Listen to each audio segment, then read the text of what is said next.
Mengutip dari situs Geografi Universitas Gadjah Mada, penyebab banjir rob ada dua. Pertama adalah faktor alam, yang kedua adalah faktor manusia.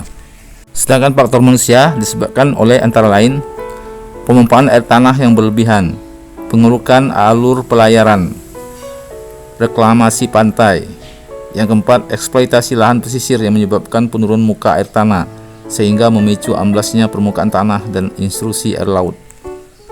Selanjutnya, treknya tanaman kelapa karena terkena air laut sehingga tidak lagi berbuah normal. Dan matinya tanaman pinang karena terkena genangan air asin. Saat terjadi banjir, hindari berjalan dekat saluran air untuk menghindari terseret arus banjir. Matikan aliran listrik di dalam rumah atau hubungi PLN untuk mematikan aliran listrik di wilayah yang terkena bencana. Segera amankan barang-barang berharga ke tempat yang lebih tinggi. Jika air terus meninggi, hubungi instansi yang terkait. Mengungsi ke daerah aman atau posko banjir sedini mungkin saat genangan air masih memungkinkan untuk dilewati. Saat ini di tahun 2026, muka jalan khususnya di kota Kuala Tungkal sudah banyak yang ditinggikan. Jalannya di beton, terutama di dalam kota Kuala Tungkal ditinggikan di beton rabat. Jadi jalan-jalan yang sudah di beton rabat dan ditinggikan itu tidak digenangi oleh air pasang. Namun yang belum dipasang rabat betonnya tetap tergenangi air pasang karena belum semuanya dipasang, dibuat jalan rabat betonnya. Jadi begitupun di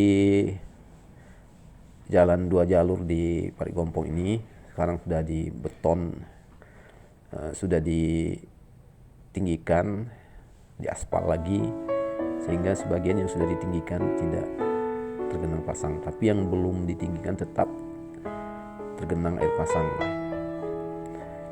Itu pun pada puncak-puncaknya, puncak pasang tahun ini sebagian juga masih tergenang yang sudah ditinggikan. Jadi mungkin sebaiknya dinaikkan lagi ya, tinggikan lagi, naikkan 30 atau 50 cm agar terbebas dari muka air pasang jalan. Tapi rumah-rumah penduduk tetap, apalagi yang bangunan lama, tetap tergenang oleh air pasang karena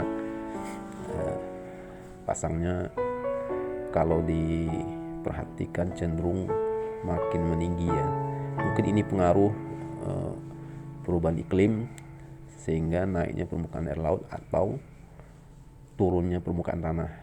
Jadi kombinasi kedua ini memang sangat berbahaya ya, seperti yang terjadi di negara-negara yang mempunyai pulau-pulau karang ya. Sekarang sebagian sudah ada yang hilang, tenggelam oleh lautan karena muka air laut itu sudah mulai menaik ya, meninggi karena kenaikan suhu rata-rata bumi dan mencairnya es di kutub, sehingga muka air laut naik kurang lebih 90 cm setiap 50 tahun. Nah, ini untuk daerah pesisir ini sangat berbahaya, makanya kita harus mengantisipasi dari sekarang.